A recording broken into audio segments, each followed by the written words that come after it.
¿Qué tal? Buenas tardes a todos. Bienvenidos al acto final de esta temporada que vamos a hacer en colaboración con esta casa, con la Librería Verbo y la Asociación Cultural Héroes de Cavite. Estamos en un sitio ciertamente histórico para nuestra ciudad, que abrió sus puertas en 1906 y bueno, en el devenir de su historia pues ha pasado por distintos usos y ahora tiene uno evidentemente muy relacionado con la cultura, aunque no puede albergar los espectáculos para los que fue creado, pero bueno, peores edificios y con peores usos podemos contemplar ahora, así que con los tiempos que corren nos podemos dar con un canto en los dientes. Quiero dar las gracias a esta casa que nos acoge, a uno de sus dirigentes, a José Juan Soto.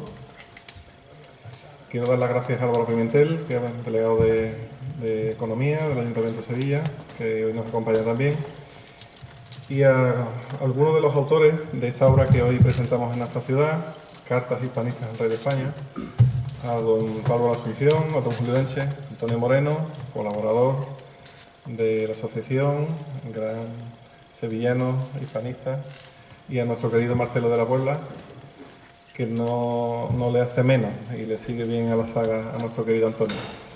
Así que les paso la palabra a nuestros intervinientes, que son los que nos van a describir perfectamente esta obra y sobre todo la parte final, que es la parte más que más nos gusta a todos, que es la parte musical, con la que siempre los españoles y los hispanos, tanto tanto, disfrutamos de todos los actos culturales que hacemos.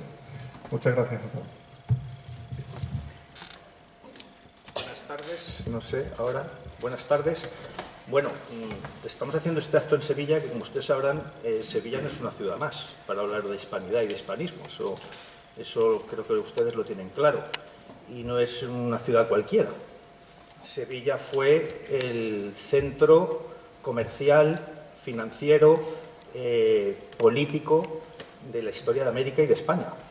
Fue la puerta de América y fue la puerta de Europa para muchos americanos. O sea que pensemos que alrededor de estas calles había flujos de muchísimas personas que hablaban de lo que vamos a hablar hoy, mercaderes, aventureros, misioneros, religiosos, ganaderos, herreros, carpinteros, familias, en fin, lo que fue América, ¿no? Que fue toda esta gente y aquí forjaron sus sueños. Así que hacer este acto en Sevilla tiene mucha relevancia para todas las personas que nos dedicamos a estudiar estos temas. Miren, este libro, y de lo que vamos a hablar, yo quiero advertirles una cosa. Una cosa es la leyenda negra, que es una campaña de propaganda feroz contra la hispanidad y contra el catolicismo. España, como representante o monarquía universal católica, pues era el enemigo a batir. Y otra cosa es la verdad histórica y la ciencia, porque la historia es una ciencia. Es decir, no caigan ustedes en el juego de pensar que hay leyendas rosas, naranjas, azules. No hay leyendas más que una, que es la negra, es decir, la propaganda, exagerando los errores, los defectos, ocultando los méritos, y lo contrario es el rigor histórico. Y este libro que tienen aquí, creado, editado por 16 autores de diferentes nacionalidades, este libro es rigor histórico. O sea, los hospitales que se crearon en América son los hospitales que se crearon en América. Las universidades que se hicieron en América, que España hizo 30, Inglaterra un colegio mayor y Portugal y Holanda ninguna, pues son las universidades que hizo España en América. Las 800 ciudades que fundó España, algunas patrimonio de la humanidad, pues son hechos históricos, no es ningún tipo de leyenda. Las leyes de Indias, que es mi tema, pues dicen lo que dicen y muy explícitamente, no necesitan interpretaciones, porque los reyes se expresaban fabulosamente. El mestizaje, pues el mestizaje está en Hispanoamérica. Los ingleses no hicieron mestizaje ni en la India, ni en Pakistán, ni los holandeses lo hicieron en Indonesia, ni los franceses lo hicieron en Argelia, lo hicieron los españoles. Entonces, por eso yo, que ya veo algunos autores que se rebelan contra toda esta ebullición de investigadores, historiadores, ensayistas que está defendiendo nuestra labor histórica porque los que tenían que hacerlo no lo hacen, el mundo académico no lo hace, por las razones que sean, pues nosotros hablamos de historia, lo bueno y lo malo. Y, en consecuencia, este libro, a ustedes, los capítulos que ahí se contienen, les van a dar muchas armas para rebatir la leyenda negra.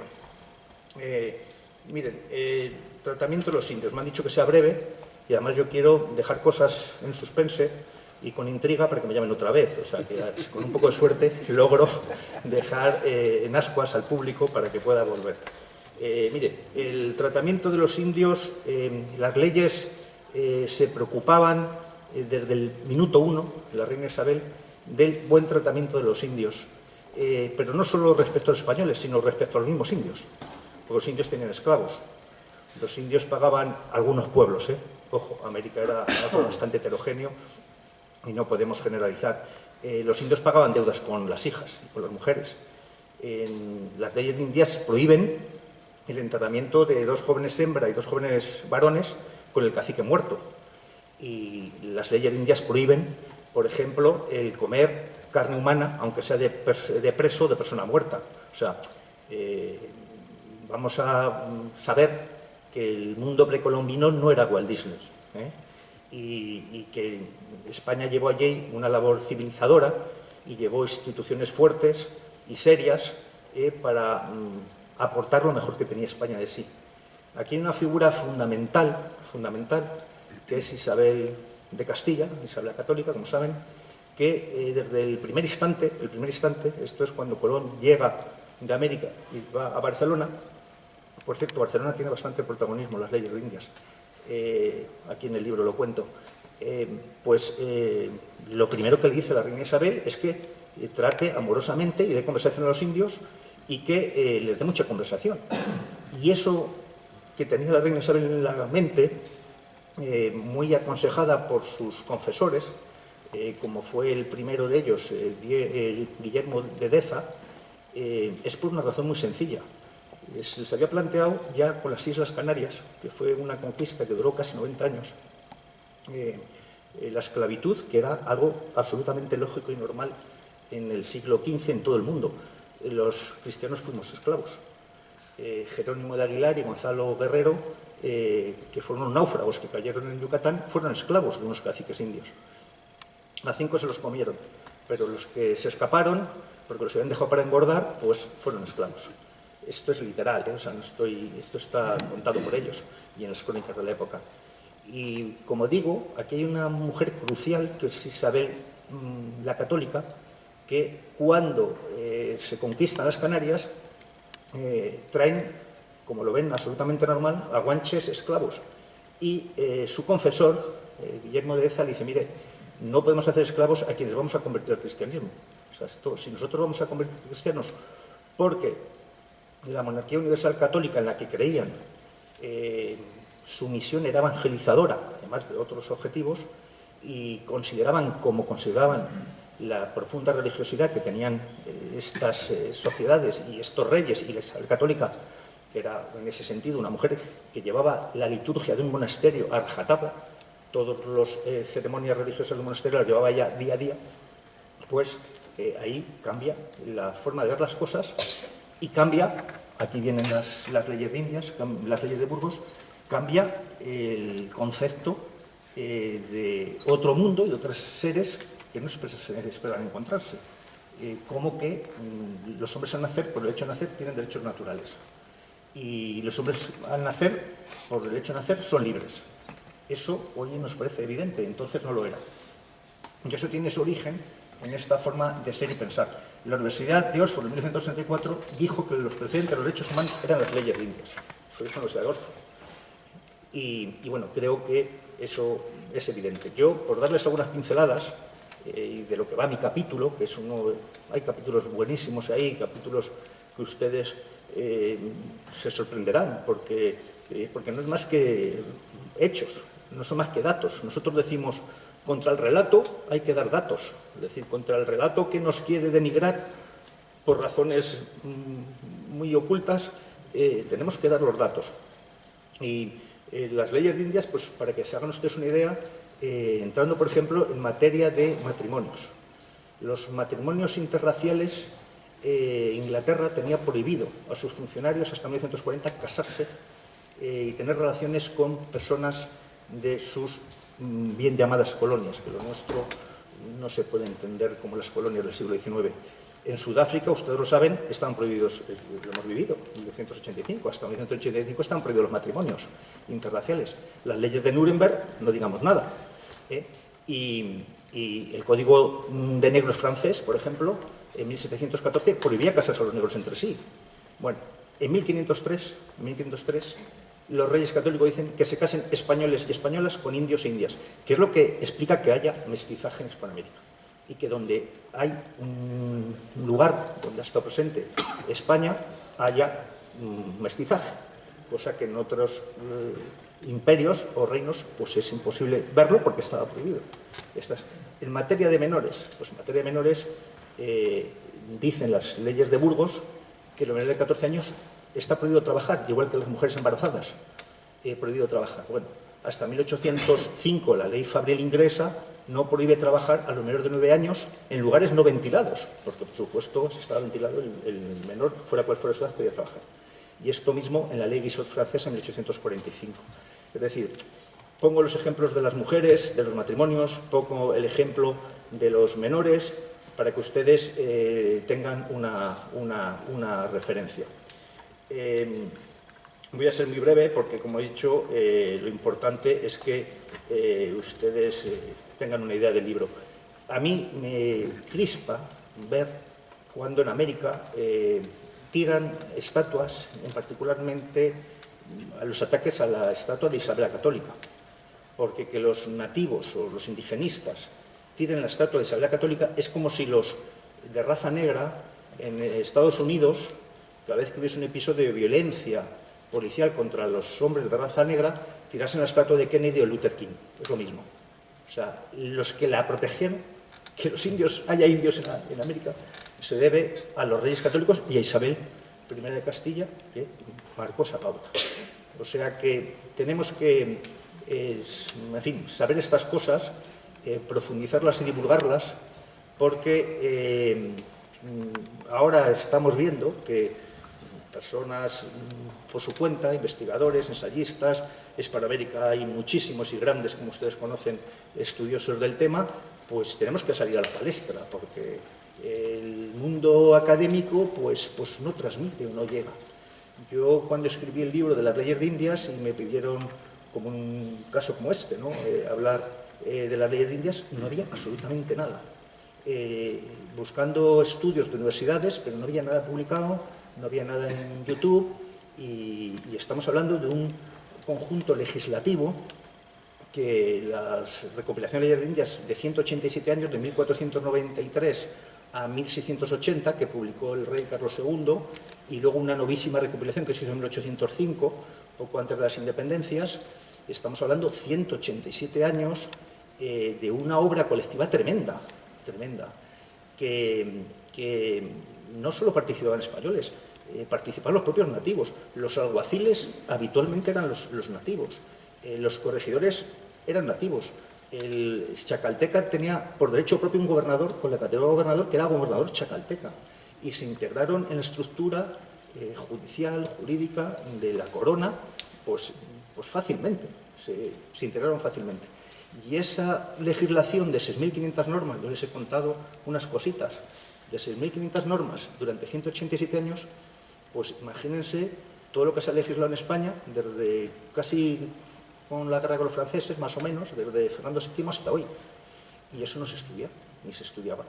Y ese vacío es indigno del mundo del estudio, el mundo académico. En fin, esa es mi aportación. Solo decir que, bueno, las personas que están aquí son grandes profesionales en sus materias, y hay muchos.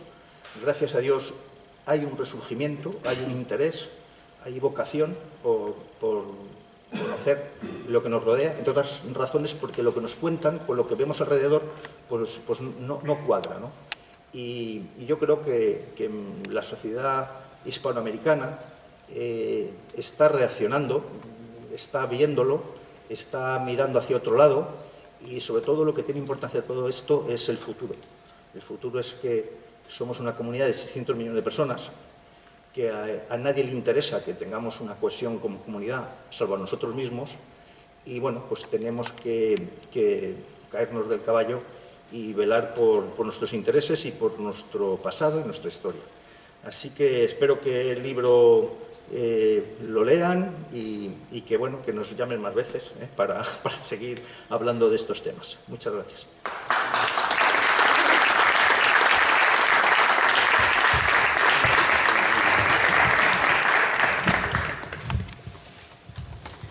Buenas tardes a todos. Un placer estar hablando aquí del tema de la hispanidad, de la historia, con personas interesadas, con amigos. Como decía Julio, la idea de hacer el libro era poner nuestro granito de arena para luchar contra la leyenda negra. La leyenda negra, que la define magistralmente Marcelo Gullo como la falsa historia de España contada por los enemigos de España. Una definición muy precisa. Y él también dice que la mala política tiene su origen en la falsa historia. Esto tiene que ayudarnos a entender el porqué de esa situación única en el mundo. No hay ninguna comunidad en el mundo, 500, 600 millones de personas que tienen la misma historia, hablan el mismo idioma, tienen la misma cosmovisión cristiana, hasta comparten espacio geográfico, pero están divididas en 20 países, algunos de ellos minúsculos, ¿no?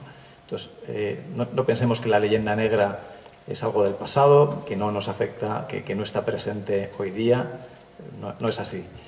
Y bueno, yo en mi charla voy a hablar todo el rato de lo que es la verdad histórica, de lo que es la verdad histórica de la comunidad hispana, de la verdad histórica de otras comunidades, la comunidad anglosajona, por ejemplo, y lo que dice la leyenda negra. Y creo que constantemente hay que tener presente esto para que hagamos una evaluación de cuál es nuestra realidad, ¿no?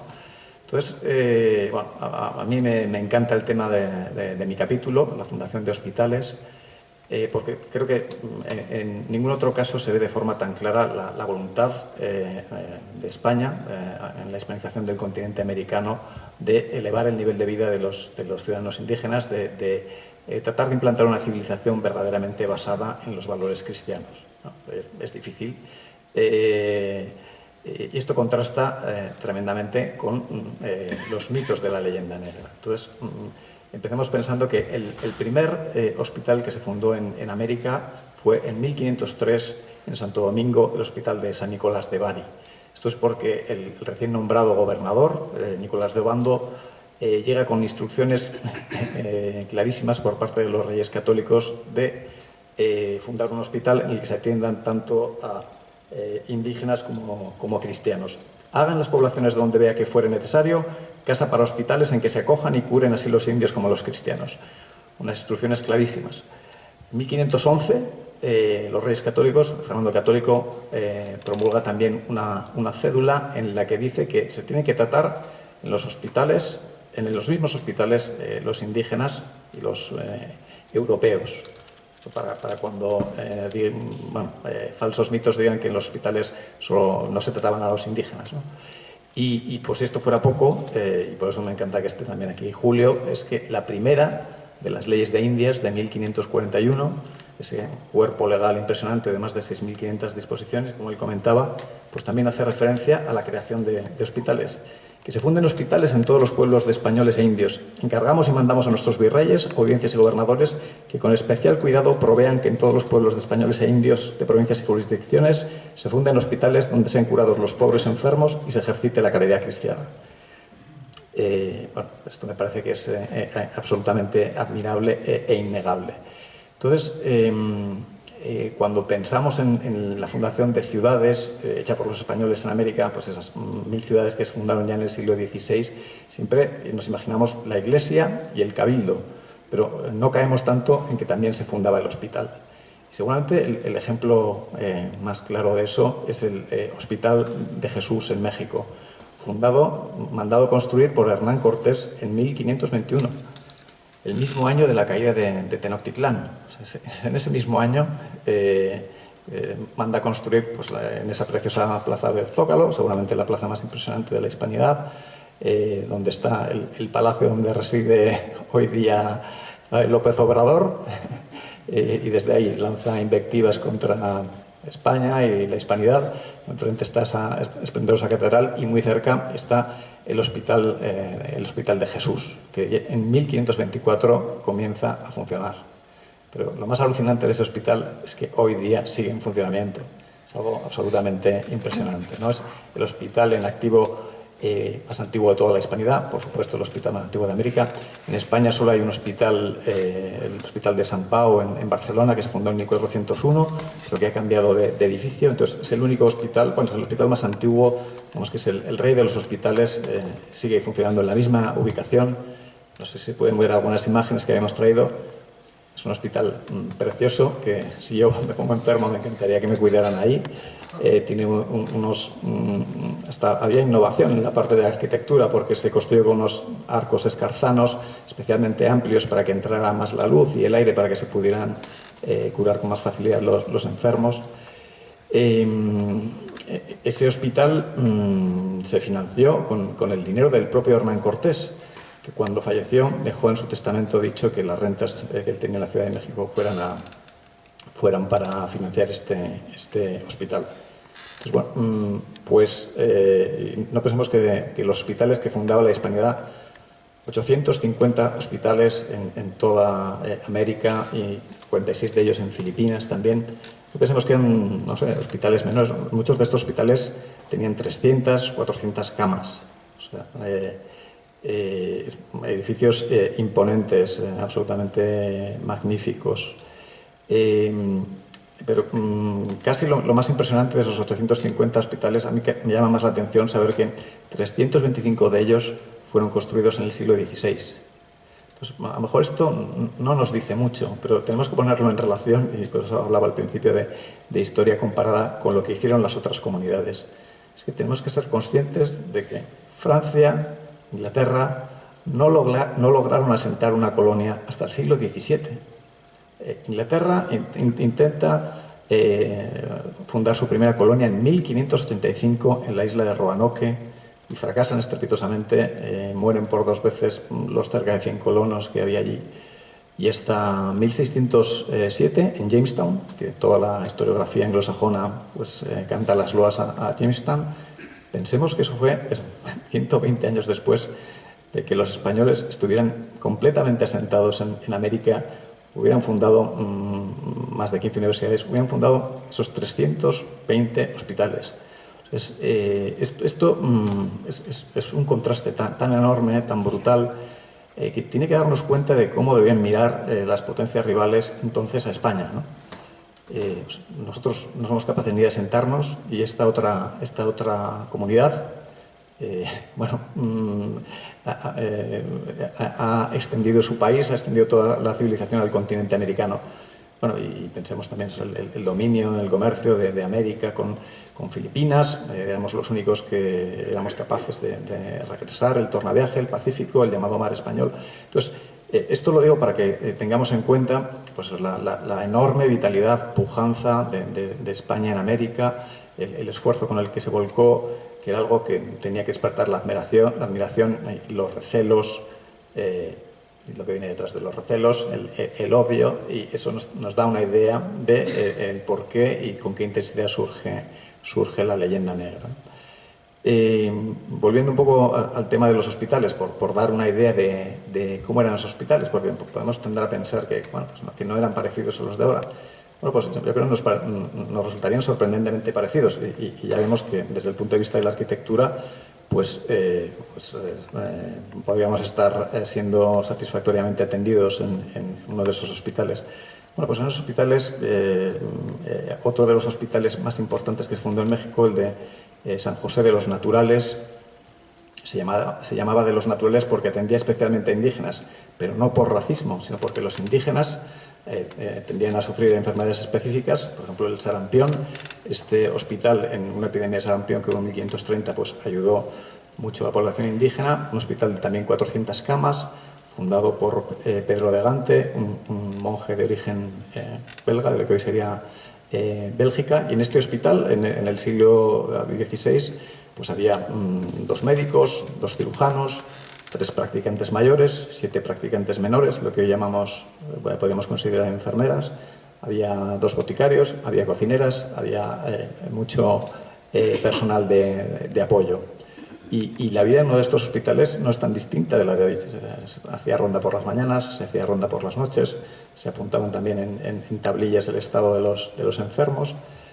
Y bueno, las estadísticas que ya se desarrollaron en el siglo XVIII pues nos hacen ver que pues aproximadamente el 90% de los ingresados en este hospital, porque también esto es otro de los temas que conviene saber, que el primer hospital que llevó una estadística completa de lo que sucedía, ingresos, fallecimientos, recuperaciones, es precisamente este hospital de San José de los Naturales, y el 90% de los enfermos se recuperaban. Y la calidad de la medicina que se daba entonces, por ejemplo en el siglo XVIII en México, se decía que era la mejor del mundo. Hasta había viajeros europeos que iban a Nueva España a ser tratados. Bueno, esto para que desterremos el mito de que estos hospitales no eran efectivos. Al final, pues la leyenda negra tiene que denigrar las virtudes de lo español. Y de nuevo, pues comparemos qué es lo que hacían las comunidades rivales. Pues ya hemos visto que hasta el siglo XVII inicios no consiguen asentarse. Entonces, Inglaterra funda su primer hospital en 1663, el Hospital de Nueva York, 160 años después del primer hospital. Pero ¿cuál es la gran diferencia? En ese hospital solo se atendían a soldados y marineros. Era un hospital fundado por la Compañía de las Indias Orientales. Francia fundó el Hospital de Quebec en 1633. Bueno, pues esto nos da idea de lo que hacían las comunidades, cuáles son los hechos históricos de las comunidades rivales, los hechos históricos de la hispanidad. ¿Y qué dice la leyenda negra? Pues yo en mi canal de YouTube me encuentro recurrentemente con comentarios que hablan del genocidio y que dan esa cifra de 20 millones de muertos. Seguramente no había ni 20 millones de habitantes en América cuando llegaron los españoles. Pero eso es lo que, años y años de esa campaña propagandística feroz, como decía Julio, pues ha conseguido asentar. Y bueno, por eso es especialmente importante que nos ciñamos a los hechos. Me parece que no hay nada más esclarecedor que saber cómo fue ese monumental esfuerzo civilizatorio en relación con la asistencia sanitaria. Hablamos de 850 hospitales en 3 siglos, verdaderos centros poderosos de atención sanitaria. Cada ciudad, y bueno, los nombres de las ciudades que tienen su gran hospital virreinal pues son incontables, y además de eso, pues incontables lazaretos, enfermerías, centros de asistencia a menores que completaban pues ese esfuerzo civilizador y por llevar lo mejor de la cultura española para ayudar en la atención sanitaria a los habitantes indígenas. Y bueno, nada más solo cerrar esta intervención pues recordando lo realmente clave que es que defendamos la verdad, no solo por hacer honor al esfuerzo de nuestros antepasados y porque podamos mirarnos en lo que ellos hicieron y estimularnos y elevar nuestros horizontes, sino porque esa campaña de desprestigio, muchos historiadores, Marcelo Gullo, Elvira Roca, Julián Juderías, han tratado de explicar, y ya sabemos a lo largo de la historia por qué y cómo ha sucedido. Bueno, esa campaña sigue vigente. Los automatismos que generan la leyenda negra siguen vigentes. Bueno, me dan ganas de comentar el ejemplo, lo hago muy rápidamente, el ejemplo de la viruela. En mi canal hicimos un vídeo al respecto hace poco porque es realmente revelador, ¿no? Hacia 1770, el comandante en jefe de Inglaterra en Estados Unidos entrega unas mantas infectadas de viruela a los indios con los que se estaba enfrentando para diezmar a la población, y lo consigue. La comunidad hispana, 3 décadas después, lo que hace con respecto al virus de la viruela es organizar la expedición filantrópica de la vacuna con el doctor Balmis, conocidísima, ¿no? Entonces, esas son las dos actitudes totalmente distintas con respecto al virus de la viruela hacia la población indígena. Bueno, pues, ¿qué dice la leyenda negra? Pues en su libro, Philip Powell, un libro excelente, El árbol del odio, que habla sobre esto, explica cómo en la década de los 70, de los 80, pues en algunos libros de texto estadounidenses o en revistas muy conocidas como el Saturday Evening Post, se decía que eran los españoles quienes habían extendido voluntariamente el virus de la viruela para diezmar a la población. Entonces, no pensemos que la leyenda negra no existe, que esto está olvidado, que es cosa de hace 3 o 4 siglos. No, la denigración de lo hispano, de la comunidad hispana, es real, es vigente, seguramente hay mucho de inercia y eso afecta a cómo nos percibimos a nosotros mismos, afecta a nuestra realidad, afecta a las sociedades de los 20 países hispanos. Entonces, tenemos que dar la batalla cultural y tenemos que dar la batalla por nuestra memoria. Muchas gracias. Sí, yo solo quiero decir una cosita al público porque les vendrá algún día el comentario famoso que nos llevamos el oro. Más plata que oro, de hecho el dinero en América se llama plata, porque lo que realmente había era plata. Yo siempre les digo lo mismo, digo, oye, las 800 ciudades que fundaron los españoles ahí, 500 en el primer siglo, sus hospitales, sus catedrales, sus monasterios, sus iglesias, sus puertos, sus caminos reales, sus cabildos, ¿eso con qué plata se hizo? Es decir, está allí. Gran parte de la plata está allí.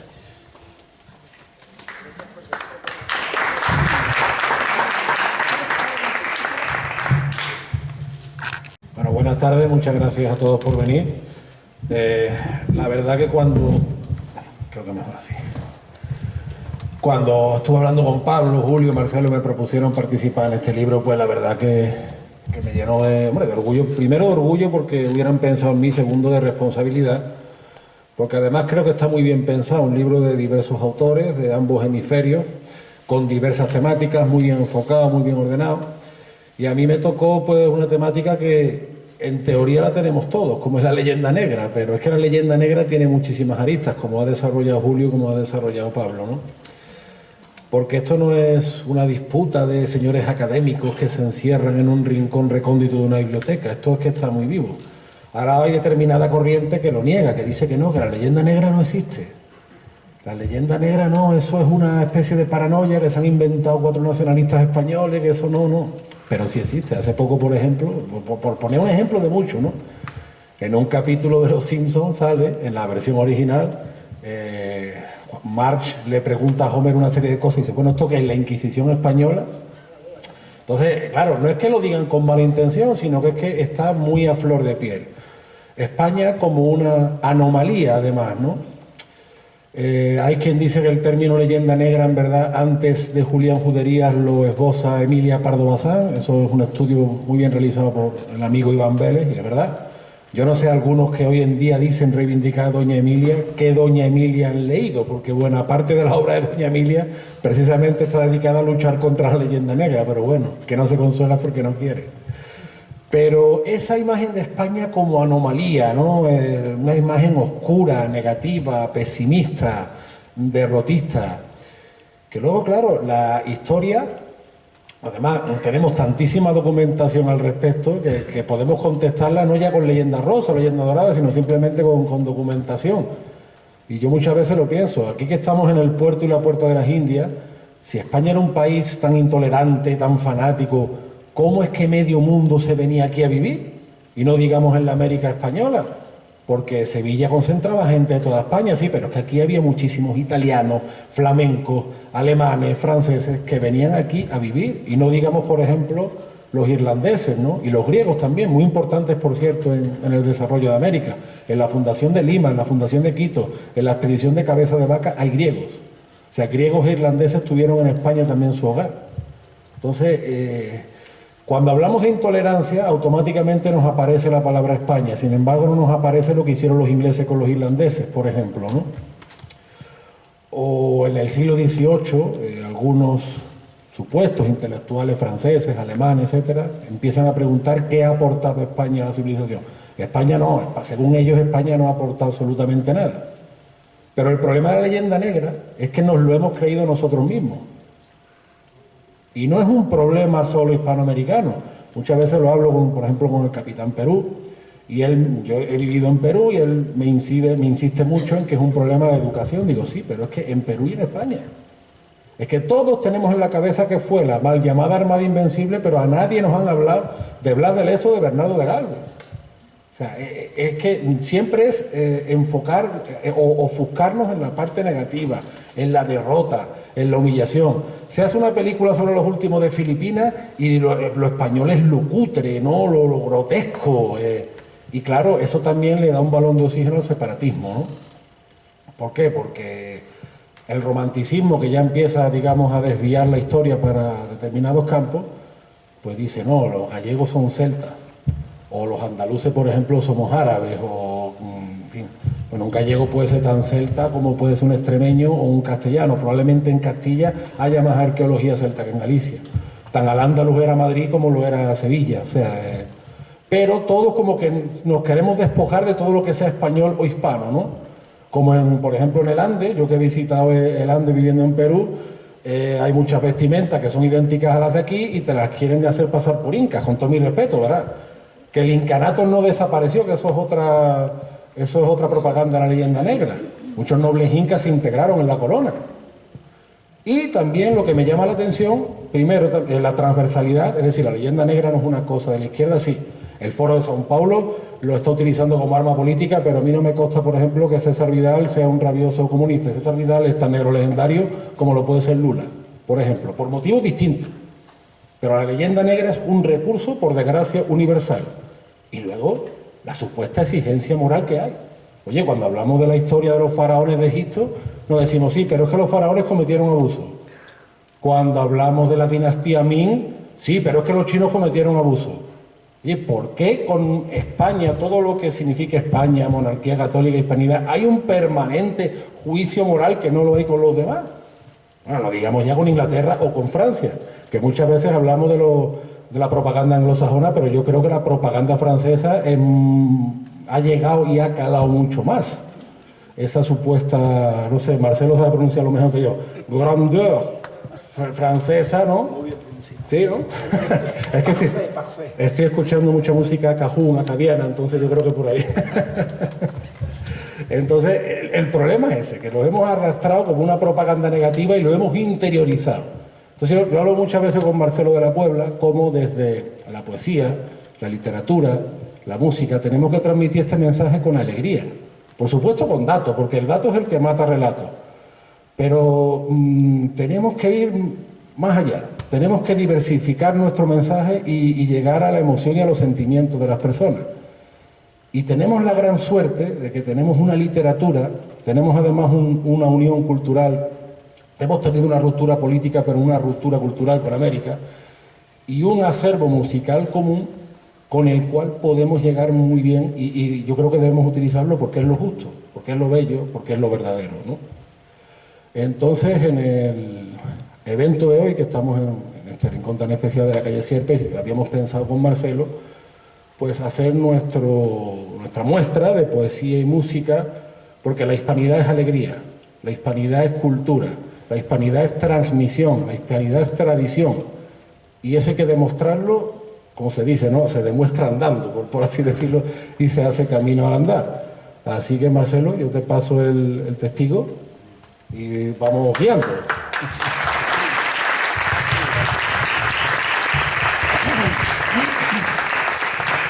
Buenas tardes, muchas gracias a todos ustedes. Bueno, mi capítulo va sobre precisamente nuestras músicas. Pero antes quisiera transmitir los saludos de los autores que se encuentran al otro lado del charco. Entonces me han enviado su mensaje por video. Lamentablemente los tendremos que ver en esta pequeña pantalla. Y vamos a empezar entonces con el saludo desde Argentina de Patricio Lons.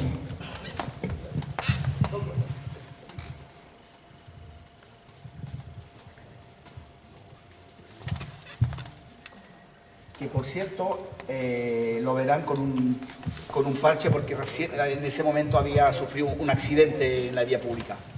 Entonces, a ver si funciona. Bueno, muchísimas gracias a todos compatriotas de la madre patria, de acá desde Argentina, con todo cariño, acompañando la presentación de nuestro libro Cartas Hispanistas al Rey de España. Mi capítulo tiene que ver con el alegato por Occidente. Y es mi deseo que todo español, todo hispanohablante, y por supuesto la misma familia real, pueda leer mi artículo, que es una defensa de lo que somos, y lo que somos los hispanoamericanos y lo que son los hispano-peninsulares. Es decir, somos hijos de Roma, somos hijos de Grecia, de aquella Atenas intelectual, de aquella Esparta gloriosa que defendió Occidente. Somos hijos de Tierra Santa.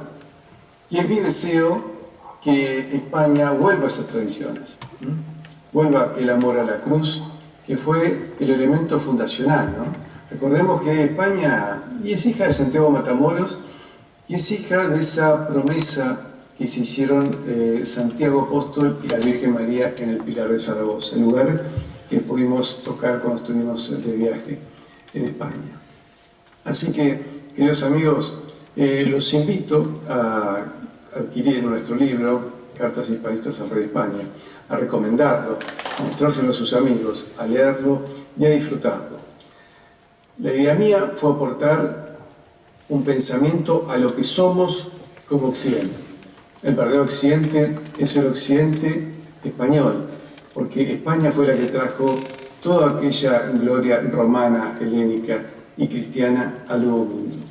Si el Nuevo Mundo pudo de alguna manera continuar su vida y crear estados, y crear ciudades, y crear civilización, fue gracias a que España nos trajo con coraje numantino, con todo su genio naval, nos trajo el derecho romano, la filosofía griega, la fe de Tierra Santa. Así que, queridos amigos de España, de todo el mundo hispanohablante, nuestros amigos, nuestros compatriotas de Guinea Ecuatorial y de Filipinas, queridos amigos de España, espero que puedan leer nuestro libro, disfrutarlo, recomendarlo y reciban un fuerte abrazo de este argentino que se considera compatriota de ustedes y todos aquellos cientos de millones que compartimos la misma lengua y la misma fe. Muchas gracias.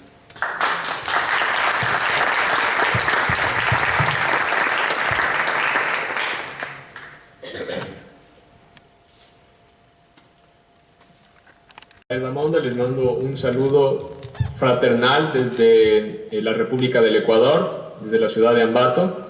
Soy uno de los 16 autores del libro Cartas Hispanistas. Mi capítulo trata acerca de la política económica del Imperio Hispánico y de la política económica que se da lugar o que fue impuesta en todas las repúblicas hispanoamericanas que, digamos, se formaron como consecuencia de la balcanización del Imperio Hispánico en América. Mi tesis radica en que, dadas las vías de desarrollo por el cual estaba encaminado nuestro continente hispanoamericano, nuestra civilización hispanoamericana, daba lugar para un desarrollo civilizatorio sin precedentes. Nosotros nos hubiéramos industrializado mucho antes que el mismo Estados Unidos, y dada la potencia de nuestro capital humano, la potencia de nuestro ejército, la potencia de nuestros intelectuales y de nuestros recursos naturales, nuestro lugar natural digamos, en el mundo era ser cabeza, no cola. Lamentablemente, por el proceso de balcanización, nuestro modelo económico cambia. Fue impuesto un modelo de libre cambismo tonto, en el cual pasamos de producir en la época hispánica del imperio hispánico, pasamos de producir bienes elaborados a ser simplemente extractores y exportadores de materias primas hasta el día de hoy, en mayor o en menor medida.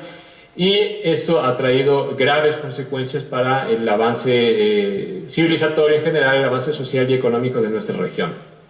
Esa es la génesis del subdesarrollo hispanoamericano, ningún otro.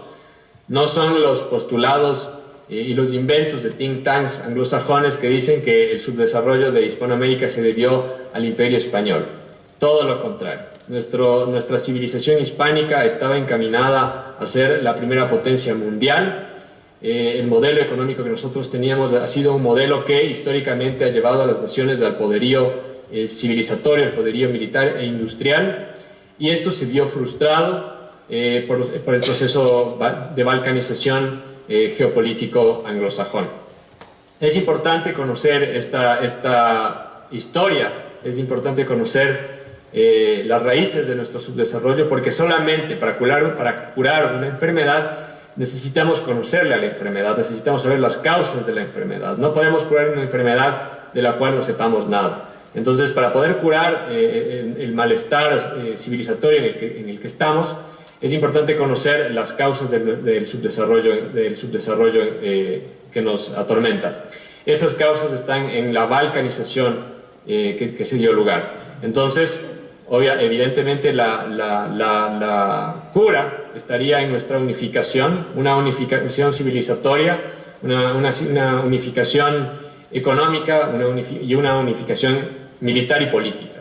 No tiene que ser en un espacio centralizado, puede ser una confederación, puede ser una federación, pero lo más importante es retomar un modelo industrial a nivel continental, porque solamente un modelo de desarrollo industrial crea las sinergias necesarias para el progreso social y civilizatorio.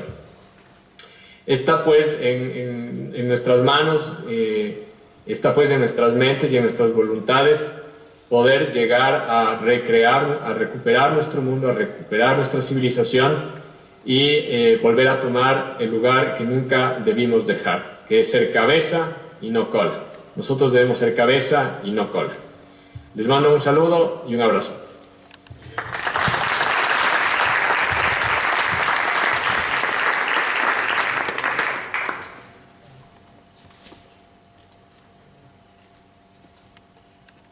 Como la profe hispanista.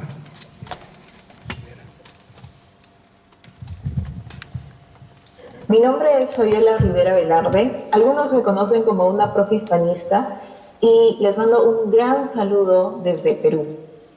Yo estuve a cargo del capítulo 10 del libro Cartas Hispanistas al Rey de España, que trata sobre las lenguas indígenas y su conservación. Para mí fue muy grato poder escribir este capítulo porque, si bien es cierto, yo no hablo una lengua nativa, originaria del Perú, mis papás sí lo hacen. Estoy hablando del quechua. Y en dos variedades distintas.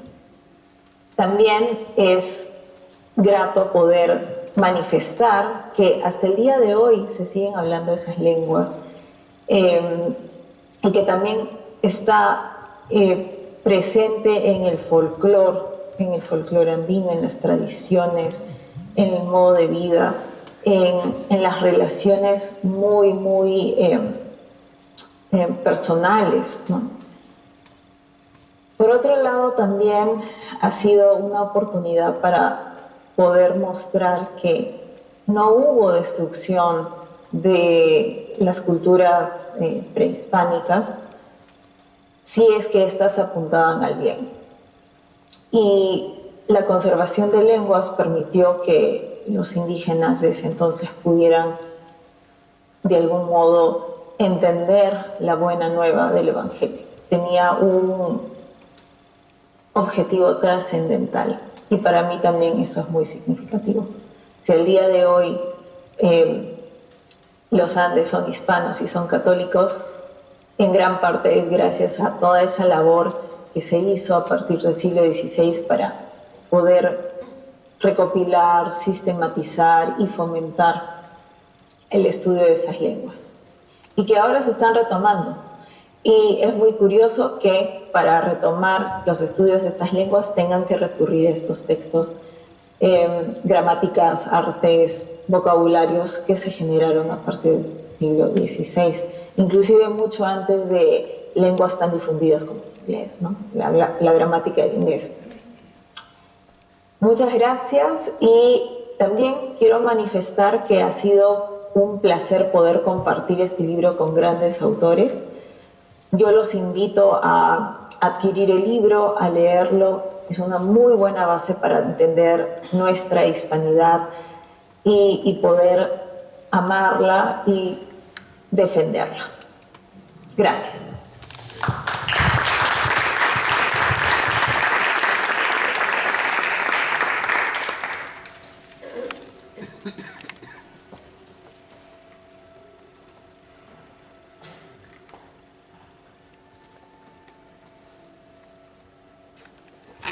Seguimos con Ángelo Guíñez Jarpa, desde Chile. Hola amigos, acá desde la ciudad de San Fernando, Chile, les dejo un saludo a toda la organización del libro, ¿cierto? Carta Hispanista al Rey de España, que entiendo que se van a juntar en Sevilla. Acá, como les digo, desde una casa antigua, San Fernando, que recuerda, ¿cierto?, nuestra herencia, nuestra raíz hispana. Les dejo un saludo muy grande y contarles la gran alegría, lógicamente, que fue participar en este evento con grandes autores que rescatan lo mejor de lo nuestro, ¿no? Tan atacados en estos días, tan vilipendiados, tan desconocidos, pero este librito, ¿cierto?, ha demostrado que con el apoyo de todos nosotros podemos hacer mucho más de lo que son nuestros esfuerzos personales. Ha sido un cúmulo importante de fuerza, de apoyo, y en el cual nos hemos podido encontrar con tantas cosas en común, con cubanos, con españoles de la península, colombianos, argentinos. Nos damos cuenta que las diferencias son tan mínimas y que nuestra fortaleza siempre va a estar en la unión.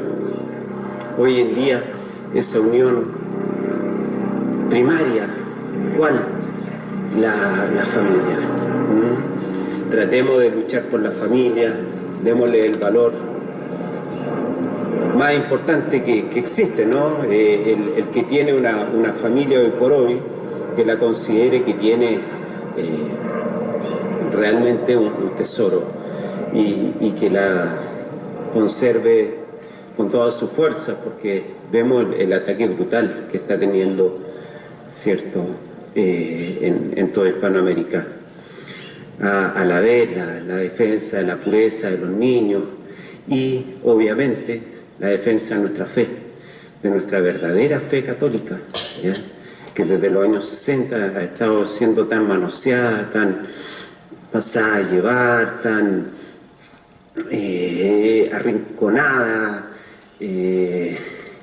camuflándola o disfrazándola para llevarse finalmente mejor con el mundo, aceptando el pecado, ¿ya?, lo que nuestros antepasados, ¿cierto?, no tuvieron de igual manera. Yo los dejo con esta vista, ¿cierto?, muy linda, esta casona, que hoy en día es un museo, acá en San Fernando. Gran abrazo para Sevilla, ojalá algún día pueda visitar esas tierras tan hermosas y bueno, dejarles la recomendación de leer este libro, ¿cierto?, Carta Hispanista al Rey de España, donde pude participar en un capítulo, ¿ya? Un gran abrazo a mi amigo Marcelo de la Puebla, por allá, y eso, que Dios los bendiga mucho, y desde acá un fuerte abrazo le envía Ángelo Guíñez Jarpa, de nuevo les digo desde San Fernando, Chile. Gran abrazo.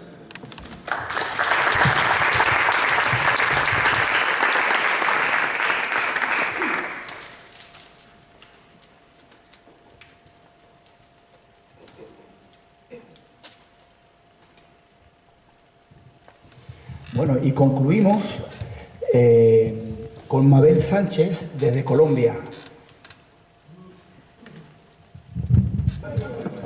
Hola amigos, les saluda Mabel Sánchez desde Bogotá, Colombia. Me encuentro en el Cerro de Monserrate, lugar icónico de los bogotanos, patrimonio cultural de Colombia, pero del mundo también.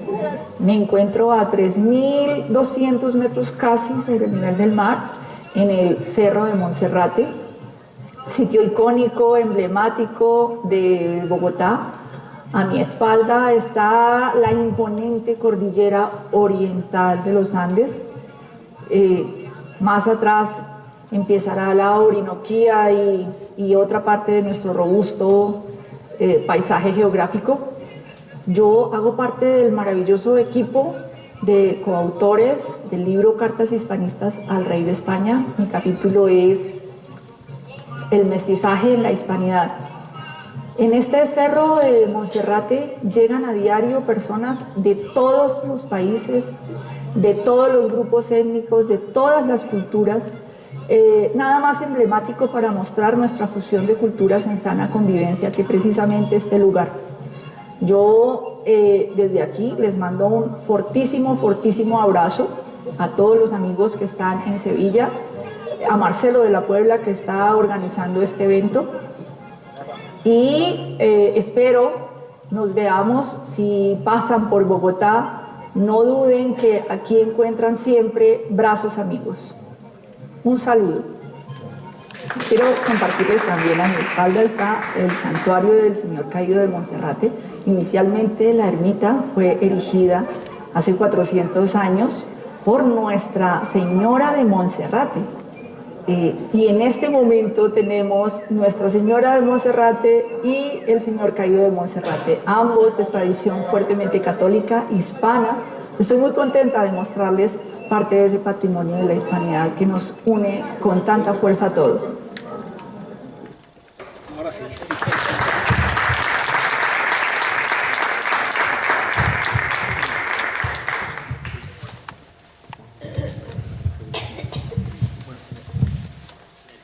Me pide el anfitrión, esto de Cartas Hispanistas al Rey de España no es solo retórico, es que nos hemos dirigido al rey con este libro.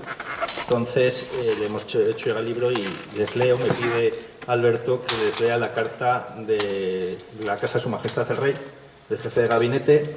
Estimado amigo, Su Majestad el Rey ha recibido su carta del pasado día 8, con la que tiene la amabilidad de remitirle, en representación de los autores que han participado en la elaboración del libro Cartas Hispanistas al Rey de España, un ejemplar del mismo.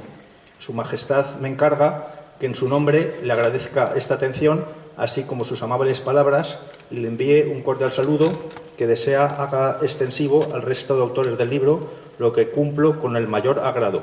Le saluda atentamente Tomás Bonito Gadella, jefe de la Casa de Su Majestad el Rey. Bueno. Vamos a pelear lo que haga falta.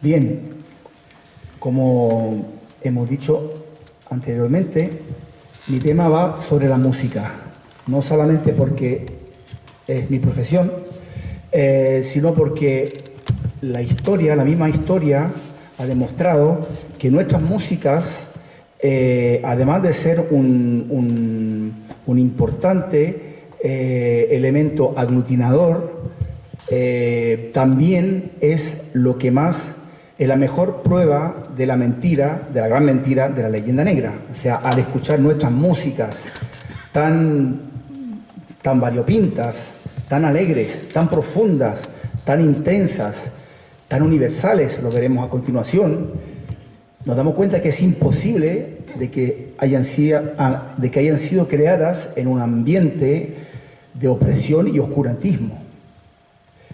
Pues resulta que se suele decir que la conquista americana la hicieron los españoles con la espada y la cruz. Eso es lo que se dice. En realidad la hicieron con la cruz y con la guitarra. Y el hombre americano se puso a tocar la guitarra y creó nuevas guitarras, creó nuevas maneras de tocarla. Creó nuevas canciones, nuevas danzas, nuevas músicas. Y estas nuevas músicas hicieron el camino a la inversa.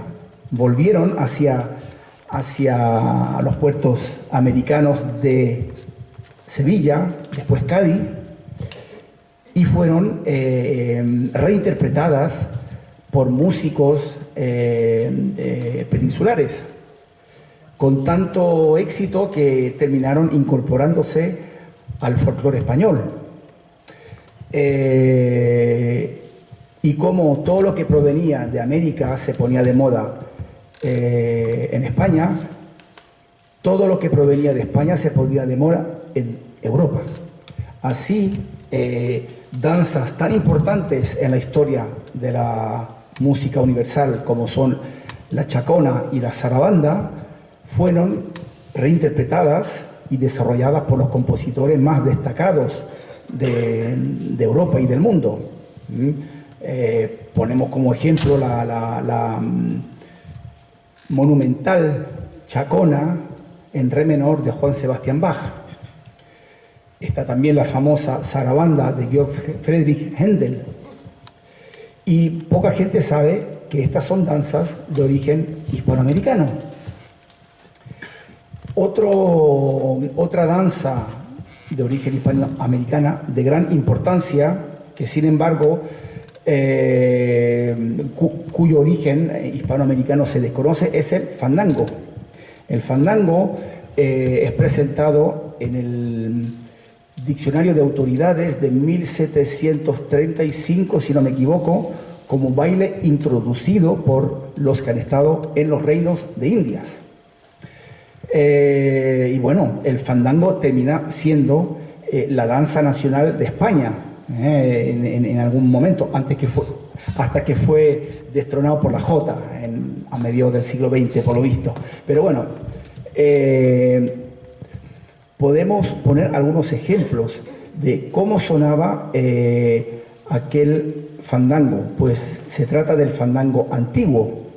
El fandango antiguo proviene de México, donde todavía se conoce como el fandanguito veracruzano. Vamos a escuchar un breve ejemplo de cómo pudo haber sonado en aquel entonces. Y ponemos aquí entonces un fragmento del fandango veracruzano. Vamos a escuchar un poquito.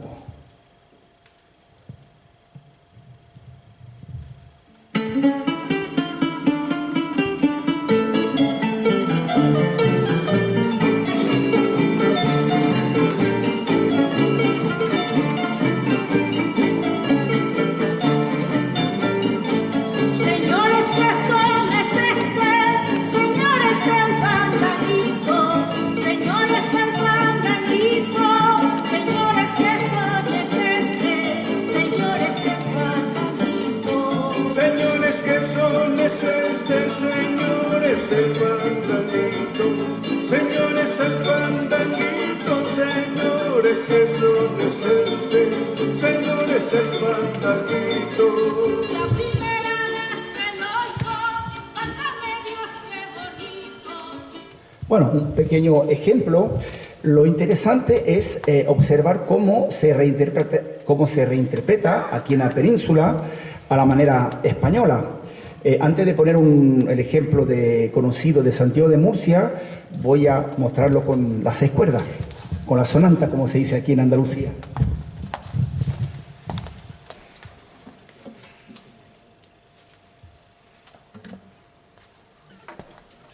Pues hemos podido escuchar que la estructura del fandango es bastante sencilla, no es otra cosa que una serie de variaciones sobre la cadencia menor, tónica, dominante, tónica, dominante. Pero resulta que esa cadencia es muy recurrente en toda América y a partir de ahí se desarrolla todo un sistema armónico propio. Voy a poner algunos ejemplos. Lo que hemos escuchado era algo así.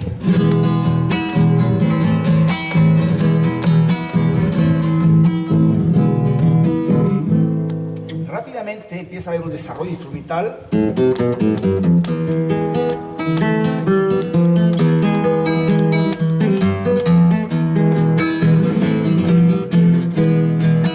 Nos damos cuenta que eso nos suena ya conocido, nos suena inevitablemente flamenco. Se suele decir que es el modo flamenco. El flamenco recibe toda esa herencia en realidad. El flamenco viene al final. Es un arte bastante moderno. Resulta que ese tipo de melodías que nos suenan supuestamente árabes no son otra cosa que un desarrollo sobre la semicadencia menor. Voy a poner algunos ejemplos.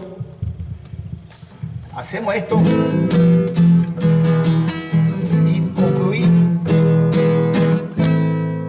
concluye, seguimos en la tonalidad menor.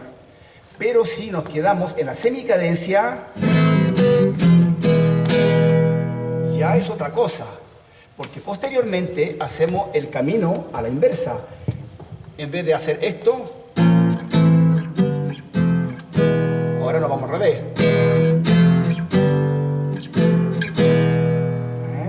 Y resulta que se desarrolla toda una serie de melodías que supuestamente es árabe, pero que son en realidad hispanas. Últimamente en la flamencología moderna se suele hablar del modo frigio andaluz. Bueno, el modo frigio griego no tiene la sensible, es decir, que es esto.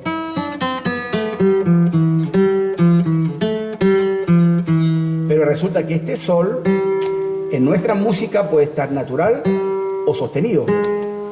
Entonces, y aparte de eso, en los modos griegos, en la música griega antigua es monódica, no tiene acordes. O sea, todas nuestras músicas se desarrollan sobre ¿cómo se llama? La armonía de la guitarra. Entonces, por ejemplo, tenemos eso, escuchen bien esta nota, sol y sol sostenido. Entonces, por ejemplo, tenemos... Y no es... que sería lo normal si fuera un modo griego. Entonces, ese tipo de melodía, por supuesto, inevitablemente no suena flamenco, pero se encuentran en gran parte del folclore peninsular, en el folclore castellano. Yo escuché incluso melodías valencianas y catalanas en ese modo. O sea que es un modo que se desarrolló en toda la península, pero allá también, porque resulta, existe, por ejemplo, en una danza muy antigua del Perú, del folclore afroperuano, que es el agua y nieve, y empieza más o menos así.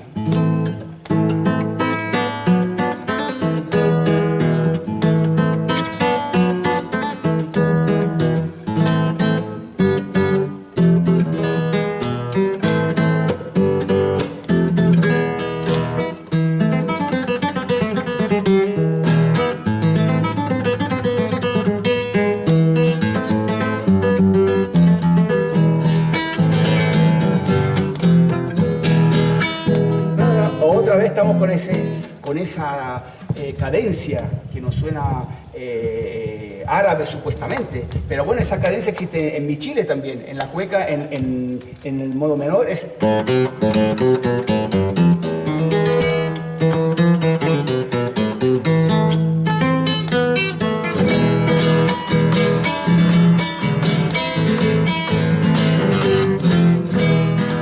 etcétera. Está en toda... Voy a poner un ejemplo que no deja de ser sorprendente, que es en el guaguancó afrocubano, que es uno de los subgéneros del gran género que es la rumba cubana, muy diferente de la rumba flamenca, que ella proviene de la guaracha. Le voy a poner, por ejemplo,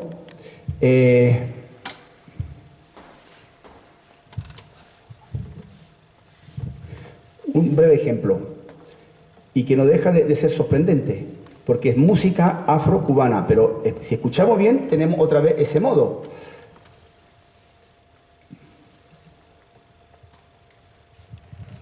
El famoso guaguancó de Carlos Embale, Xiomara, un pequeño fragmento.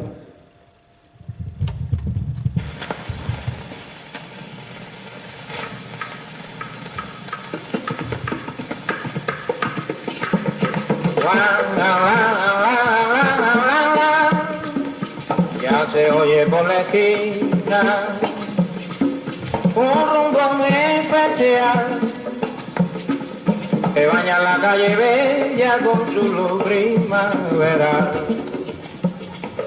Está cayendo la noche y el misterio nocturnal, lo mismo que mi alma se refleja en tu mirada.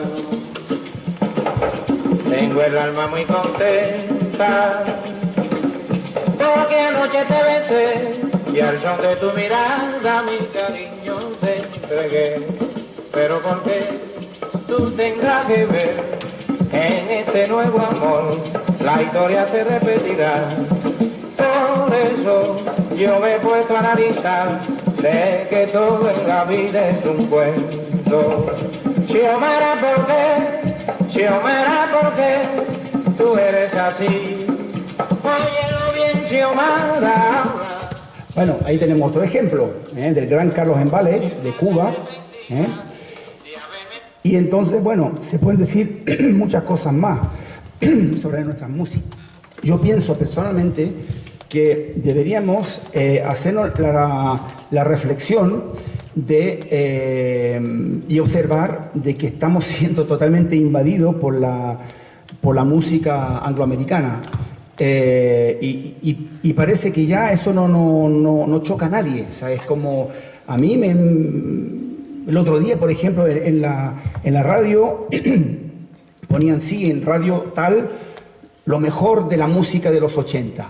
Vale, pero ¿de qué música de los 80? Porque yo conozco un estilo de salsa en los 80. En Puerto Rico se desarrolló un estilo que fue muy importante.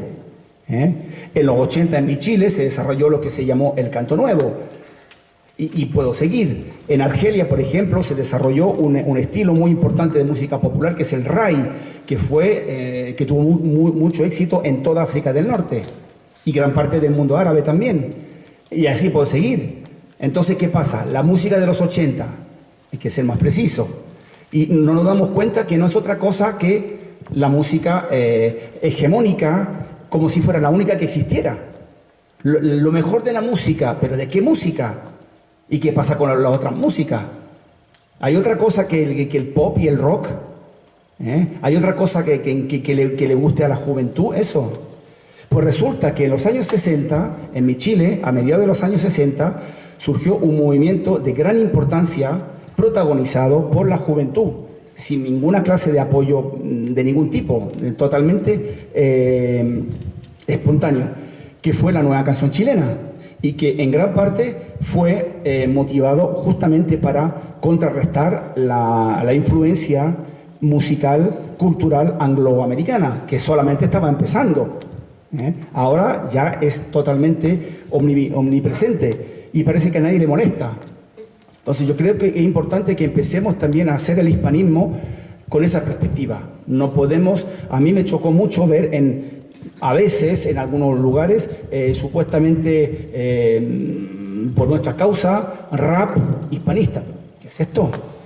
No se puede hacer el hispanismo, pienso yo, ni con el rap ni con el rock. Hagámoslo, ¿por qué no lo vamos a hacer con nuestra música, que es tan poderosa? Yo podría estar la noche entera poniendo ejemplos musicales de la fuerza que tiene nuestra música. Yo he tenido la suerte de viajar en el mundo entero con mi guitarra y de constatar de que la música que más gusta a nivel universal es precisamente nuestra música hispana. Pero es muy curioso de ver, por ejemplo, que melodías como, qué sé yo, el Porón Pompero, que viva España, o el Cóndor Pasa, o la Comparsita, cualquiera la tararea, hasta en el fondo, hasta el final del mundo. O sea, son melodías que todo el mundo conoce. Por ahí también en aquellas radios, que no voy a citar, dicen que la canción más popular en el mundo es una de los Beatles, que no voy a decir, que no tengo nada en contra de ellos. Pero la realidad es otra. La canción que más ha sido versionada y cantada ha sido un bolero mexicano que se llama Bésame Mucho. Ha sido cantada por Frank Sinatra, por los Beatles precisamente, por Nat King Cole, por supuesto, y bueno, y ha sido versionado en inglés, por supuesto, en alemán, ha sido versionado en árabe, en turco, en hebreo, en ruso, en coreano. Tengo ahí una lista. Es impresionante ver cómo gusta nuestra música y no nos damos cuenta. Pues la música nuestra ha sido un elemento aglutinador. Precisamente en los años 70 surgió el fenómeno del género salsa, en los Estados Unidos, en los guetos étnicos que sí existen en el mundo anglosajón, en el famoso gueto hispano, latino, como se dice, y fue la música que unificó, aglutinó a los latinos de Estados Unidos. El famoso fenómeno salsa, que tuvo su gran empresa, que fue la Fania, una empresa discográfica, pero una empresa de conciertos, una empresa artística, y de ahí salieron grandes figuras como el Gran Combo de Puerto Rico, la Sonora Ponceña, sobre todo los puertorriqueños, además de los cubanos, dominicanos, etcétera. Pero Puerto Rico, una colonia, eso sí que es una colonia, y han intentado siempre deshispanizarla. Y la salsa, en mi opinión, que nace con que fue protagonizada con mucha fuerza por los puertorriqueños, es como el grito de un pueblo que se niega a morir, que se niega a desaparecer. Y entonces, bueno, está el panameño Rubén Blades, está bueno, en fin, es toda la hispanidad que se reúne ahí en una gran explosión de alegría, de sabrosura, como dicen los cubanos, ¿no? Y no nos olvidemos que el flamenco también en gran parte surgió como una música antifrancesa, como una reacción, como un alarde de casticismo frente al afrancesamiento de las élites en aquel entonces. Eso es importante, basta con escuchar algunas letras de Alegrías de Cádiz que hablan de los bombardeos. ¿Cuántas bombas recibiste? Con las bombas que tiran los fanfarrones se hacen la gaditana tirabuzones, y hay mucho más letras. Así que, bueno, yo invito a que nos volvamos a valorar nuestras músicas, las de aquí y las de allá. Es lo más grande que tenemos, o sea, es realmente, yo creo que es nuestra arma secreta, invencible, la música, viva nuestra música. Así que vamos a terminar precisamente con un fin de fiesta musical, como nos estamos acostumbrados aquí en Sevilla, y paso el micrófono a mi amigo Antonio Moreno. Bueno, yo quería, antes de introducirnos en nuestro habitual repertorio musical, como bien dice Marcelo, empezar con un poema que titulé Músicas de Puertos, ¿no? Creo que estamos en una ciudad, en un entorno acorde para esto. Y dice así: Sevilla, Cádiz, La Habana, Veracruz, Cartagena, Nueva Orleans y hasta el Callao y el Río de la Plata mezclaron gentes y músicas con una creatividad de universalidad única. Músicas de océanos y puertos, músicas de color y calor, músicas de vivos y muertos. Como de África y Brasil, también se nutrió el fado para eternamente vivir. Y desde el otro lado del Guadiana se fue de los tangos al tango, y como fue ayer, será mañana.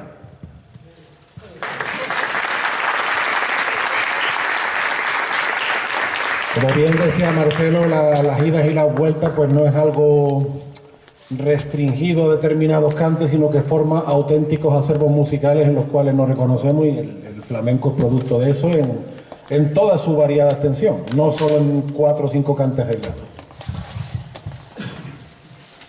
Bueno, tengo el gusto de invitar a un gran artista sevillano, trianero, y un fuerte aplauso para Nacho Carrasco, que va a interpretar una canción de...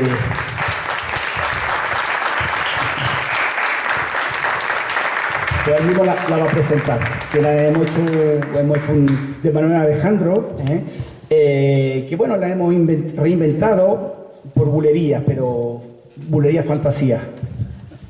Sí, hola, buenas tardes a todos.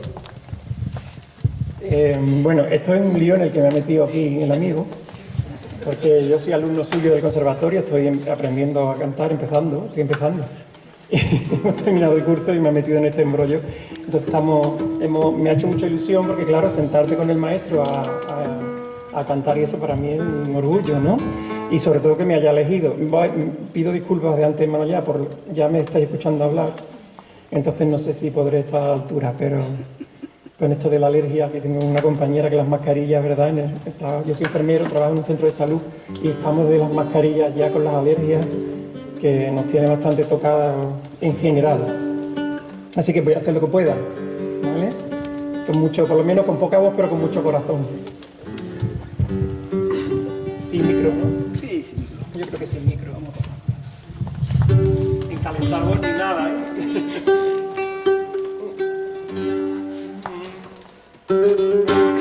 ¡Hala, Marcelo!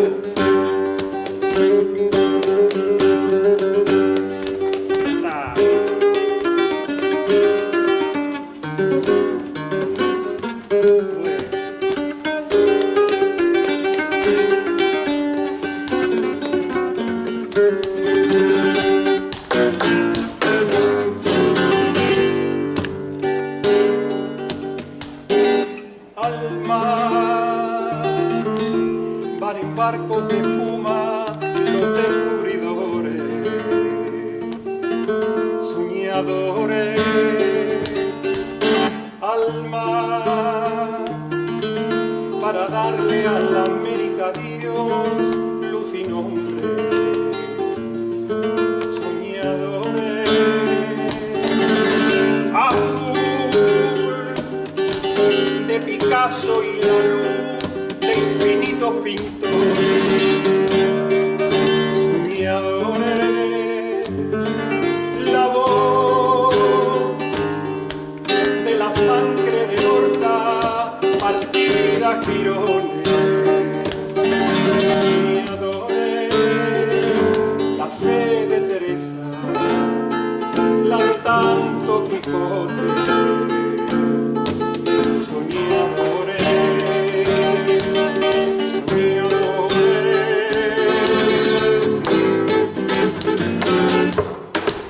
soñadores de España, caminar, caminar con pinceles, con poemas, o cantando a la estrella. Soñadores de España, caminar, caminar con guitarra de fiesta, cinta de Dios América. Soñadores de España, ale, ale.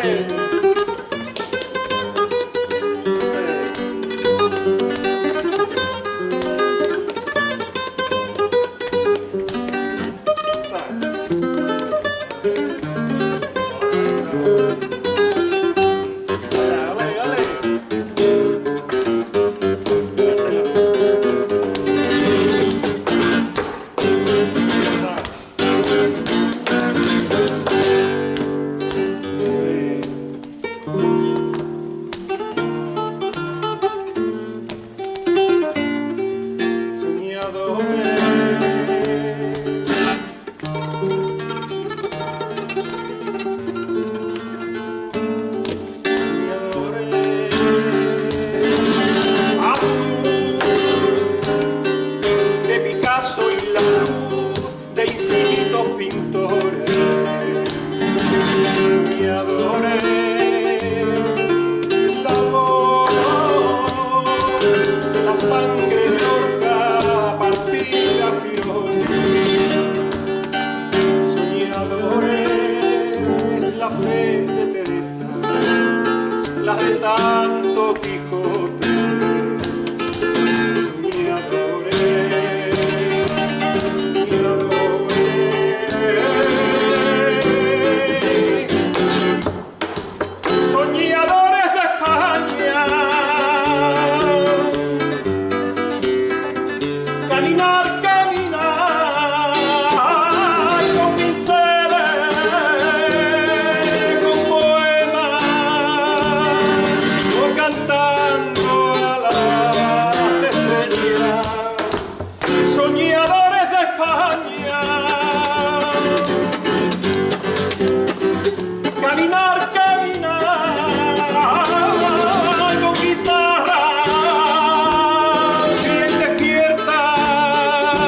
Bueno, como hemos dicho, los americanos, los indios, se pusieron a tocar la guitarra, pero resulta que los españoles se pusieron a tocar las flautas de los Andes, y aquí tenemos a uno que nos va a tocar la quena.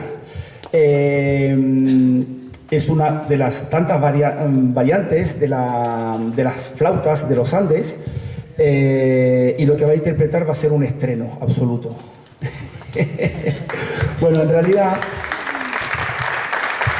es una reapropiación folclórica de los músicos populares cusqueños sobre una famosa, un aire de zarzuela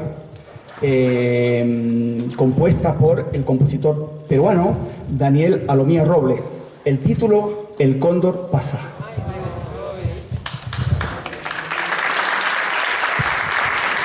Yo quería precederla, Paco, con un poema que le voy a dedicar a mi amigo Marcelo de la Puebla. Y el poema se llama La Hispanidad de los Andes. Que también es otro estreno, por cierto, Marcelo. El monte, la nieve y el sol forman una conjunción mística, cual naturaleza que nos llama a la vocación divina, adelantándonos lo celestial con pictóricas estampas, con escuelas de Cusco y Quito, cuya especial impronta encanta. Suena la quena, irrumpe el huayno, se imponen aires de carnaval, el corpus regala su estética florida, el caballo de Santiago vuelve a galopar. Y así disfrutamos de yarabíes y charangos, como disfrutamos de las fiestas patronales, irguiéndose la Semana Santa ante la inmensidad de los Andes, uniendo pueblos de matriz poderosa, cuyo legado tiene fe de imperio, con fuerza de toro bravo y brío de cóndor espléndido. No existe el Ande sin hispanidad, como no existe España sin América. Celebremos juntos la Candelaria y recuperemos nuestra conciencia.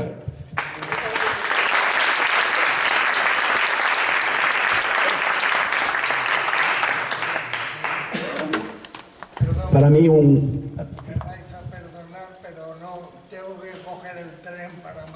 Bueno, gracias por venir. Os dejo ese poema. Ah, gracias. A la nao Victoria. Muchas gracias. Es un gusto para mí volver a compartir música con un gran músico sevillano, compositor, multiinstrumentista, cantor y además, sobre todo, amigo mío, que es Paco Guerrero.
Muchas gracias.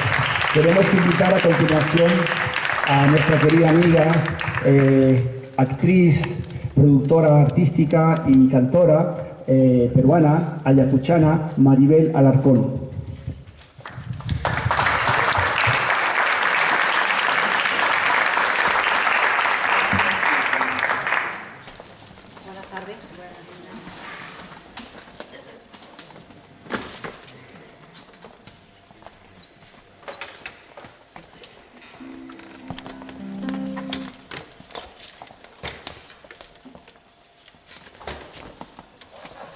Bueno, esta es una de las guitarras reinventadas por el hombre andino. Se llama charango. No es otra cosa que una versión andina de la guitarra barroca española.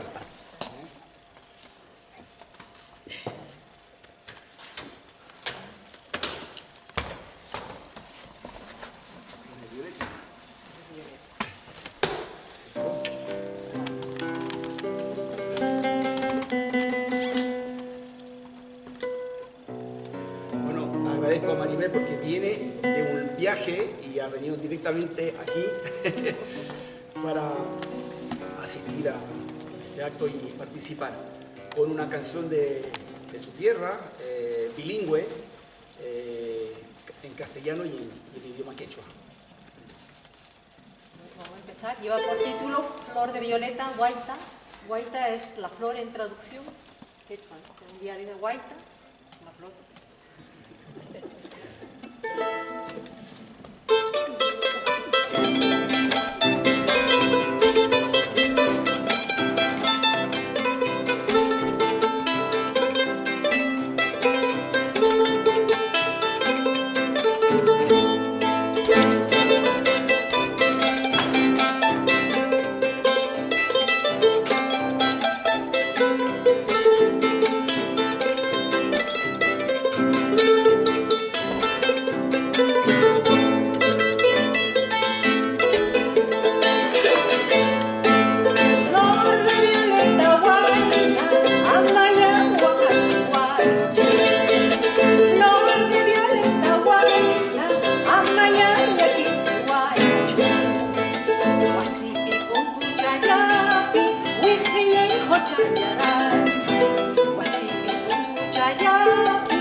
tengo el gusto de invitar a un gran cantor cubano. Y un fuerte aplauso para René Montalvo.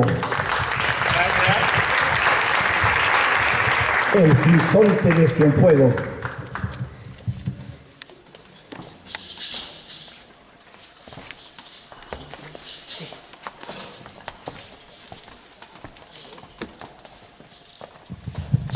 Bueno, antes de escuchar a René, quería compartirles un poema que está dedicado a la memoria de Antonio Machín, que une Cuba con Sevilla, una de tantas cosas que nos une, René, y es el poema para los angelitos negros, que está, bueno, a la memoria de Antonio Machín y también a la memoria de la Hermandad de los Negritos. Como se ve, yo en este tema soy absolutamente imparcial.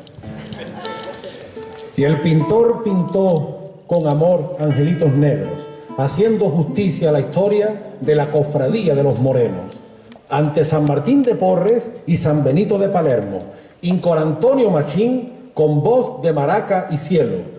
Ya los pintores tienen su inexcusable modelo. Angelitos negros hay para el eterno recuerdo.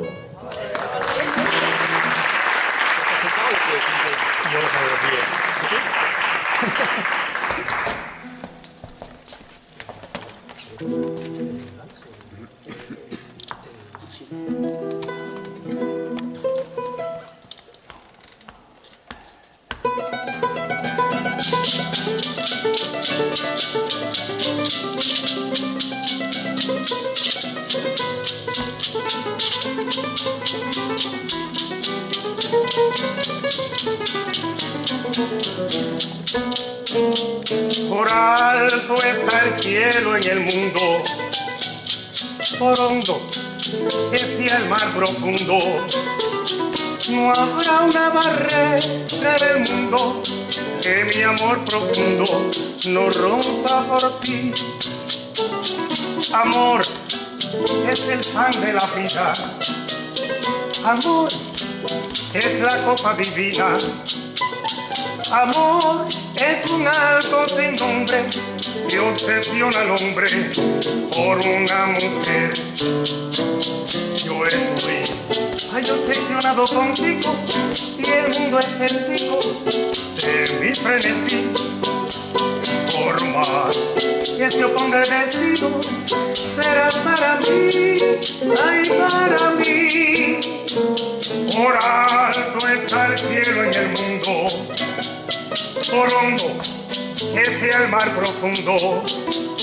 No habrá una barrera en el mundo que mi amor profundo no rompa borde.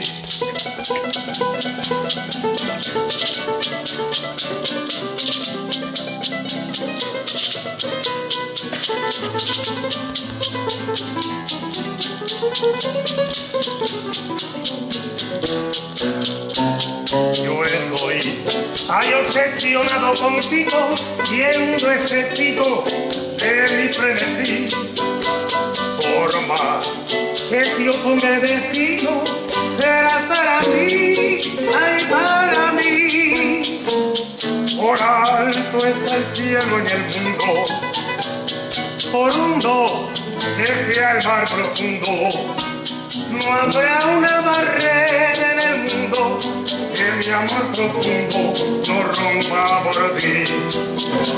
No habrá una barrera en el mundo que mi amor profundo no rompa por ti.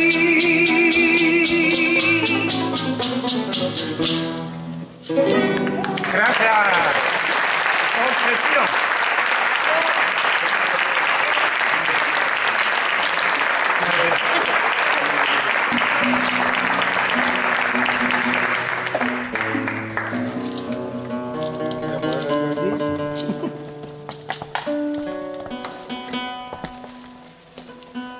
Este tema se titula El Señor de los Milagros, un tema peruano.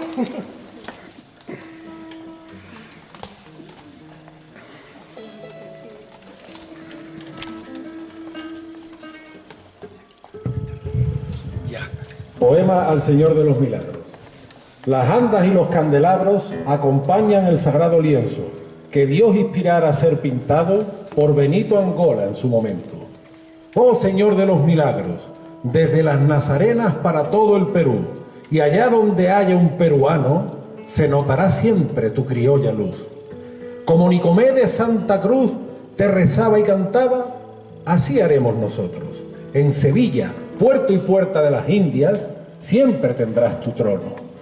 Señor de los milagros, que el mes morado de octubre se proyecte todo el año y que con buen turrón nos alumbre.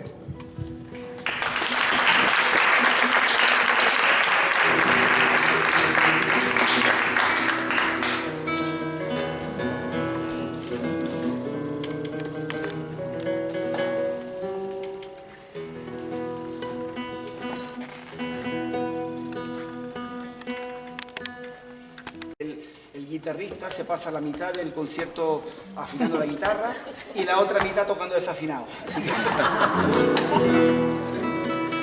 Venga, para nuestro Señor de los Milagros.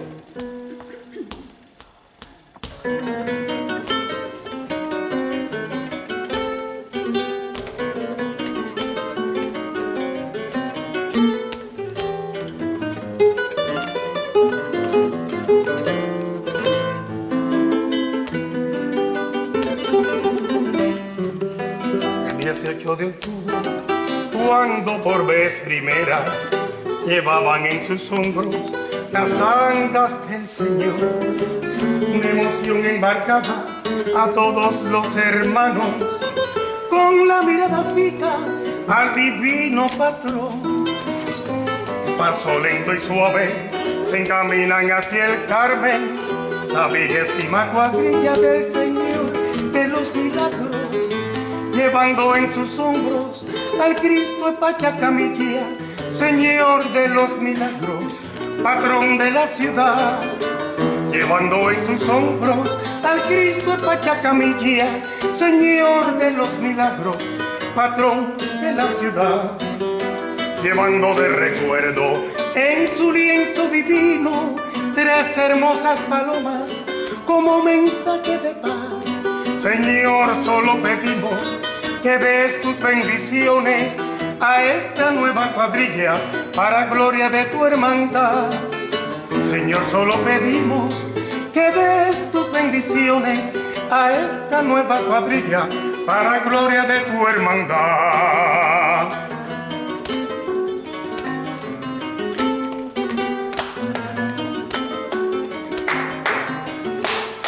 Pues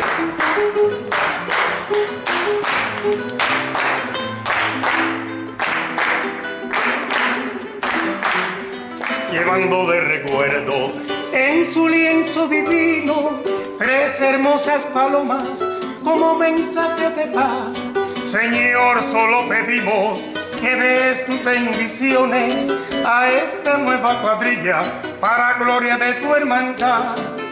Señor, solo pedimos que des tus bendiciones a esta nueva cuadrilla para gloria de tu hermandad. Gracias.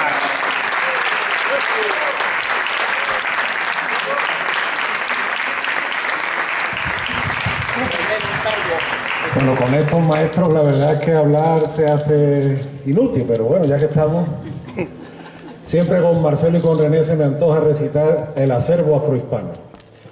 Germinó en Sevilla el acervo afrohispano, llegando a las Indias en el vaivén de los barcos, hasta el Pacífico Sur con mucho lustre en el Callao, siempre con Cuba como filtro y Chincha como faro.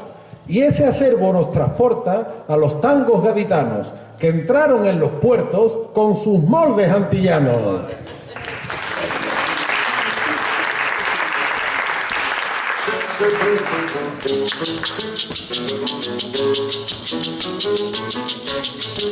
¡Ya, cara!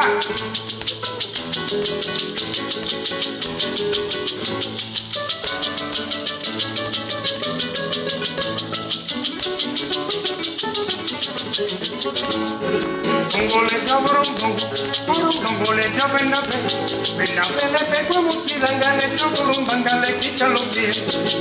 Boleta borondón, boleta penapé, penapé le pego a muchilanga, le echo borondanga, le quita los pies. Abandoné, practique el amor, hay que tener humano porque no está hermano se vive mejor. Que el amor, ay, defiende al humano porque entre hermanos se vive mejor. Ya, cara.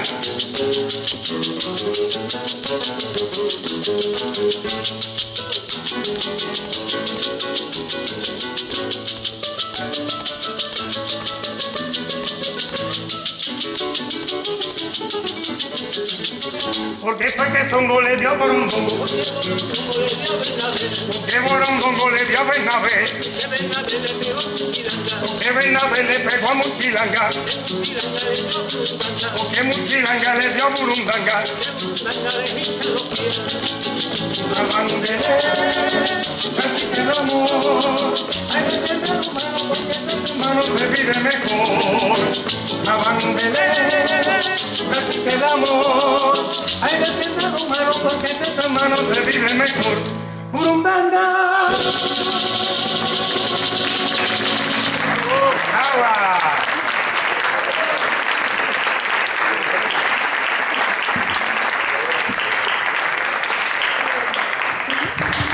Bueno, y como fin de fiesta voy a recitar Gracias Nuestra América, porque la hispanidad no se entiende solo de España hacia América, sino de América hacia España.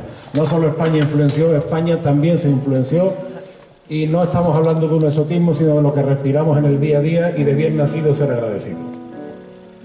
Gracias Nuestra América, que nos has dado tanto.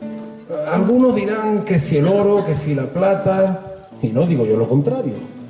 Mas hablemos también de la papa, el tomate, la chumbera, el pimentón, el maíz, el aguacate y hasta de los buenos habanos. Y hablemos para recobrar la conciencia de puerto y puerta de las Indias que hemos perdido los sevillanos, y todo el sur ibérico que tiene en el Nuevo Mundo influjo, promesa y regalo. Hablemos por Petenera, con su soniquete novohispano, que la llamada colombiana flamenca tiene base de corrido mexicano. Y desde el Caribe partieron y se entreveraron los tangos, como desde Cuba las guarachas antiguas se hicieron rumbas y el punto cubano se hizo guajira flamenca, cautivándonos. Y desde la Argentina la vidalita y la milonga para quedarse llegaron. ¿Y qué diremos del cajón, cuyo origen es peruano? Pero bueno, si es que nuestra música no se entiende sin el antiguo fandango, aquel que en el siglo XVIII ya queda registrado como alegre y que vino de las Indias. Sí, señor, de los barcos, que las idas y las vueltas no son anécdotas puntuales, sino que forman una identidad tan ibérica como criolla, siendo que la música expresa como fecundo sustrato. Por todo ello, por tanto que nos has dado y que en nuestra vida cotidiana muy bien disfrutamos, gracias Nuestra América, muchas gracias te damos, y aprovechemos lo mejor de nuestro común pasado, que una obra de futuro con premura nos está esperando.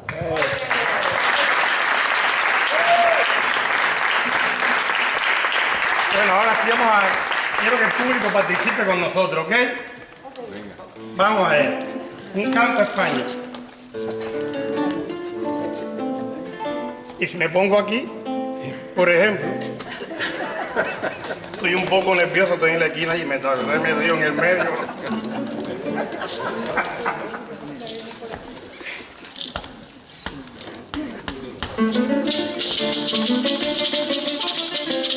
Aquí España.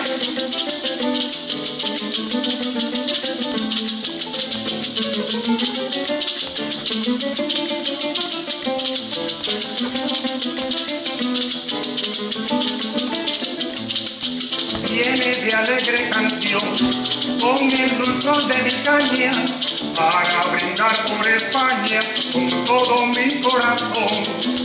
Donde la otra caña endulzaré mi voz para brindar con amor. ¡Que viva España! ¡Que viva España! Ese es el coro, ¿ok?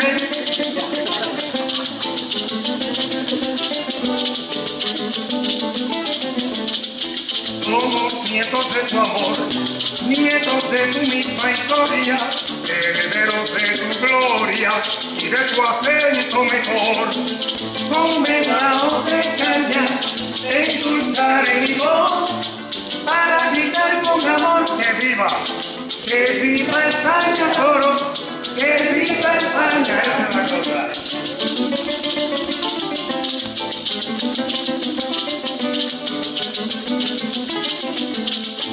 España ha sido el titol de nuestros cantos mejores, la tierra de mis mayores y el verme del nuevo sol. Ponme la otra caña, endulzar mi voz, para gritar con amor que viva España, que viva España.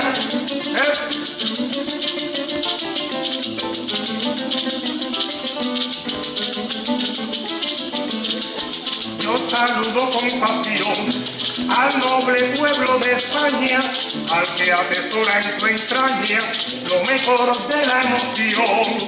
Ponme la otra caña, endulzaré mi voz, para gritar con amor que viva España, que viva España, la cosa. ¿Bueno qué? Vamos. Vamos conmigo.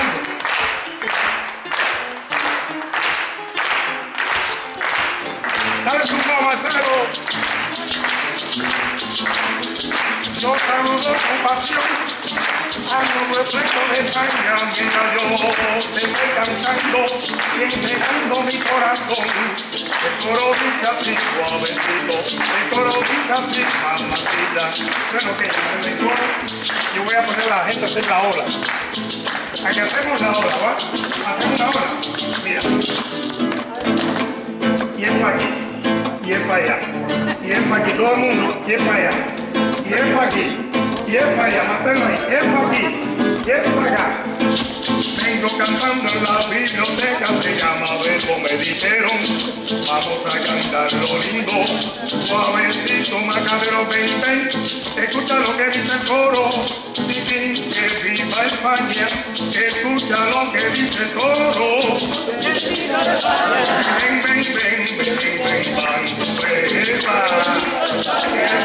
que dice el público presente, que dice el público presente,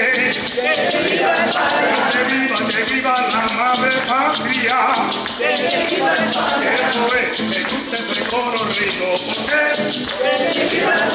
Repítelo conmigo, repítelo otra vez. Ya me voy, yo me retiro. Me voy. Listo, este coro está bueno.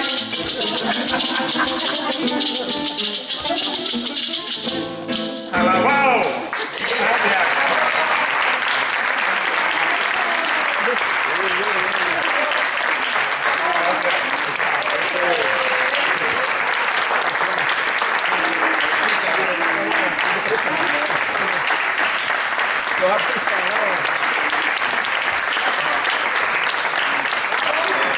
Gracias, España, gracias.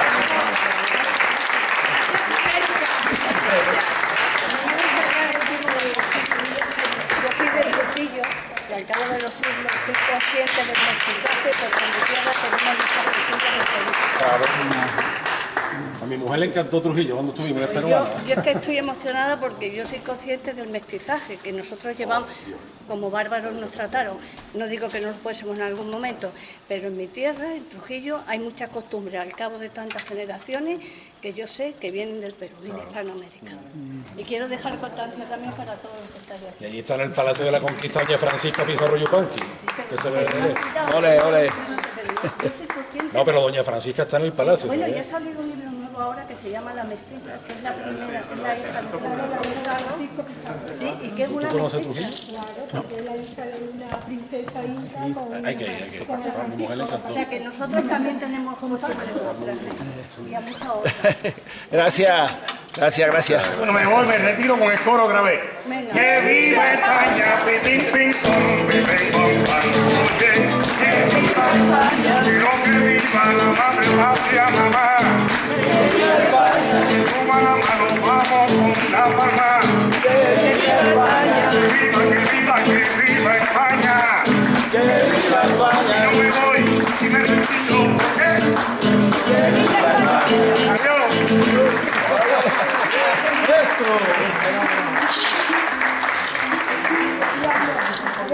Bien, ¿no?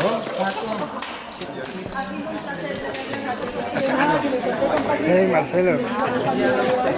Muy bien, Marcelo. Gracias por invitarme. Hasta el próximo. Gracias por venir. Gracias por venir. Que Nico quería una firmita de los autores. Y sabes que yo no he visto las películas.